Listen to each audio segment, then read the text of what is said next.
Hi, my name's Eric, welcome back to my channel. Let's talk about Lorde. This week marks the 3-year anniversary of the release of her sophomore album, Melodrama, and I am here to break down the album's lyrics. To me, Melodrama is a masterclass in pop lyrics and in constructing an engrossing, emotional, and cohesive story. Before I dive in, please check the description down below for a link to a list of bail funds and other nonprofits that you can donate to.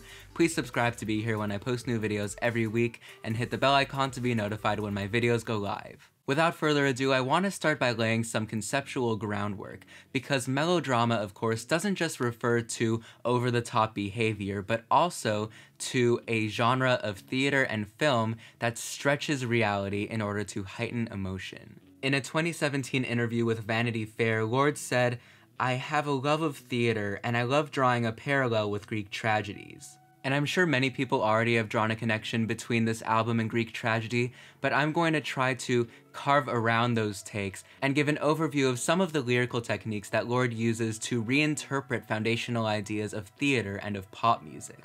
Without getting too deep into philosophy or imposing an unduly strict framework on this album, I just wanted to very loosely talk about Friedrich Nietzsche, who had this idea that Greek tragedy embodied basically this struggle between two viewpoints in art.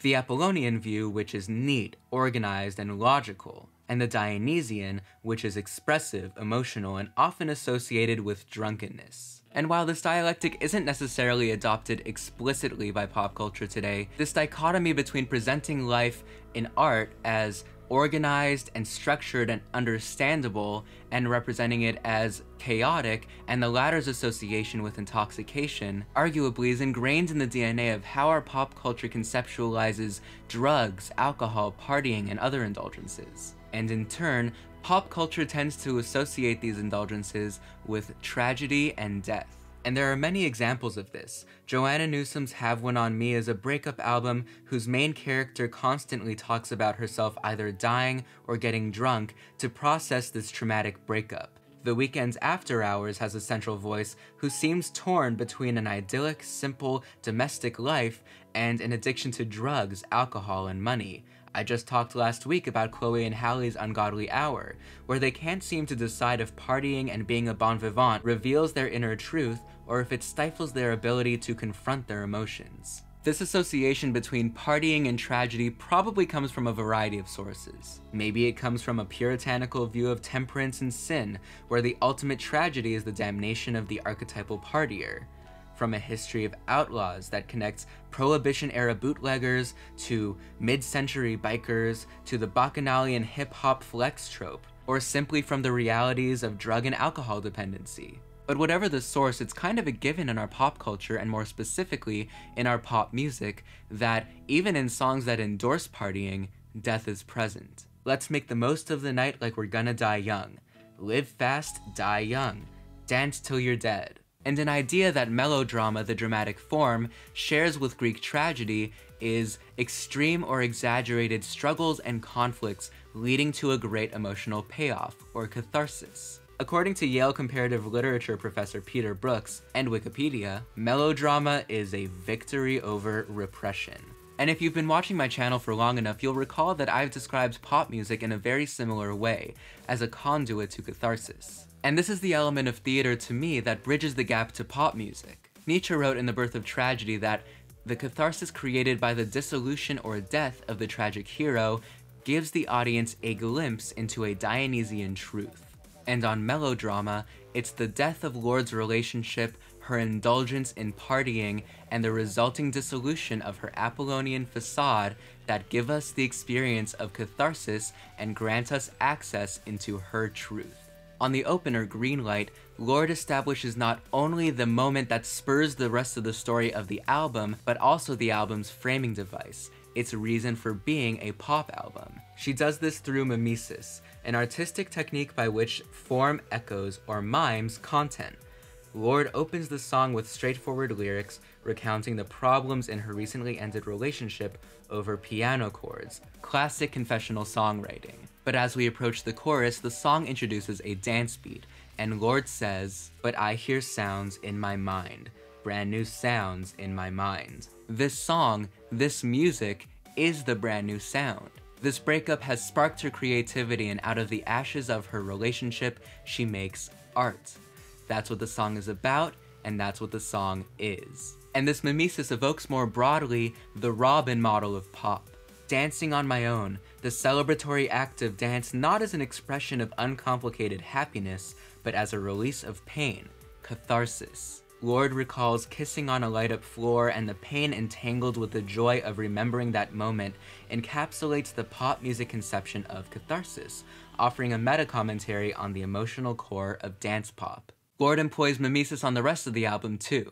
We have the of an explosion on Homemade Dynamite, the boom boom boom boom of a dance beat on The Louvre, and the ch-ch of a gun ready to fire on Perfect Places, just before the chorus explodes with pain and joy. And like on Greenlight, Lorde often reveals the narrative armature under the album's dramatic arc. She opens Hard Feelings by saying, "Go back and tell it," before, as you can expect, recounting moments in her now-ended relationship.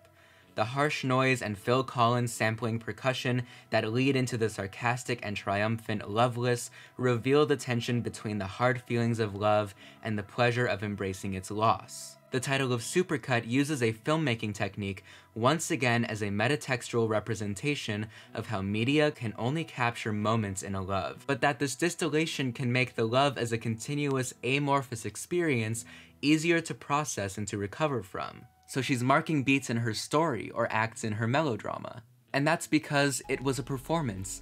All of her attempts at neatness and perfection were part of an act. They were theater. Even the moments of violence that reach toward the catharsis of death, exemplified by melodramas, exist here as tableaus in Lorde's writerly imagination. Top Gun pilots, being painted on the road, bitten by a shark, blowing things up, calling the cops. It's all performed musically, not actually lived. It's just short of death, and that's what makes it thrilling as Lorde yearns for catharsis. And the idea of performance is related to Lorde's use of mimesis. Words like boom, as in broadcast the boom boom boom boom, are onomatopoeia, words that imitate sounds. In other words, they're linguistic objects that perform non-linguistic experiences. When she says on Hard Feelings, "Go back and tell it," it's like a stage direction. When she says on Homemade Dynamite, "No, I think you're awesome, right?" she's reciting a line that she feeds her new potential hookup. All of these instances of mimicry tell us that she's acting. And there are other lines that more explicitly center this idea. Just as in the Nietzschean conception of tragedy, trauma and intoxication drive us toward revelations both personal and universal, many of the moments of vulnerability and openness come as a result of Lorde indulging in the party. On Homemade Dynamite, Lorde starts rolling and drinking with her friends, and she lets slip, "I'll give you my best side, tell you all my best lies." On Sober, we have moments like, "Played it so nonchalant," "Acting like I don't see," "Pretend that we just don't care," and what spurs this honesty? It's time we danced with the truth. And once again, this is the link between theater and pop music. The truth comes out when she gets drunk and starts dancing. She wanted to scream the truth on Greenlight, and she finally begins to do so when she hits the dance floor and the bottle. She embraces the Dionysian, the Robinian, and lets the music and the drinks and her pain move her towards the truth. But sometimes the incongruities and subverted expectations in her performance that deprive us of the satisfaction of pure pop are just as revelatory. Melodrama is a breakup album, and that colors the techniques she uses in her lyrics. We have a motif of pairs, and specifically of mismatched pairs. On the first verse of Greenlight, we have one of her most talked about lyrics, not because of its content, but because of its form. "I do my makeup in somebody else's car. We order different drinks at the same bars. I know about what you did, and I want to scream the truth. She thinks you love the beach, you're such a damn liar." And that last line bugs a lot of people because it's a slant rhyme, an imperfect rhyme. We think she's setting up an AABA rhyme scheme, and we do basically get that, but she deprives us of the satisfaction of a direct rhyme. The form, the performance, slips, and for the first of many times, she reveals a secret. She lets us in. On The Louvre, we have another talked about moment when she builds up to a drop, saying that she'll make us dance to the boom boom boom boom, and then she pulls back. We get a dreamy, undanceable reverse drop. We haven't reached catharsis yet, but she's also unwilling to give us the act that we want. She won't perform the role of dance pop star. Perhaps the biggest incongruity on the album is its centerpiece double track, where the emotional and earnest hard feelings rubs uncomfortably against the wry and bitter Loveless. Her real-life split has created an internal split, the halves of herself, torn and juggling her mixed emotions. The song is a breakup song, and it's a broken-up song. And the structure of the album as a whole embodies this technique as well. You'll notice that I'm talking almost entirely about the first half of Melodrama, and that's because the second half is less imagistic and wiry. It has more room to breathe as Lorde lets the dramatic framework thin. Side B of Melodrama is the result of Side A, the hungover outpouring of emotion and truth that Lorde the Apollonian performer has tried to hold back. Side B is more straightforward and literal, and leans more into pop abstractions, into telling and not just showing. Because when you're writing a lyric, a poem, or a piece of prose, an image is not an emotion, but a conduit to the emotion, a layer of separation. Strip away images of city streets and dance floors and museums, and you're left with straightforward declarations of love and loss. That isn't to say that the images are gone, but that they come as less of a drunken flurry. Without sacrificing her artistic voice, she strips back some of the artifice, letting us into some hard truths. She'll never stop loving her ex, the memories will always be there, and when the party's over and the glasses are empty, you're left with yourself and with your thoughts. Lorde ends the album with Perfect Places, resolute in the knowledge that she'll never know perfection, leaving us with the post-mortem truth that the idealism that she sought to preserve in her relationship was bound to die. She conveys this through the idea of blowing her brains out to the radio. She associates the death of the dramatic hero with the embrace of radio pop, and for one final time, the catharsis of Melodrama mirrors the catharsis of pop music. She's 19 and she's on fire. The last embers of her teenage years are burning, and as she transitions into her 20s, single and jaded, she leaves her childlike optimism behind. And that's the tragedy.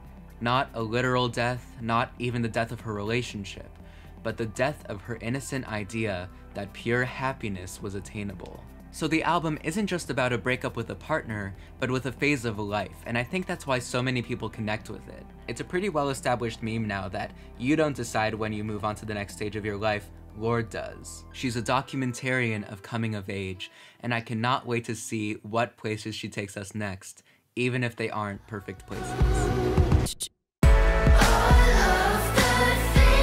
As always, thank you so much for being here. Please subscribe to be here when I post new videos every week. I hope you are staying safe and healthy, and until next time, that's it.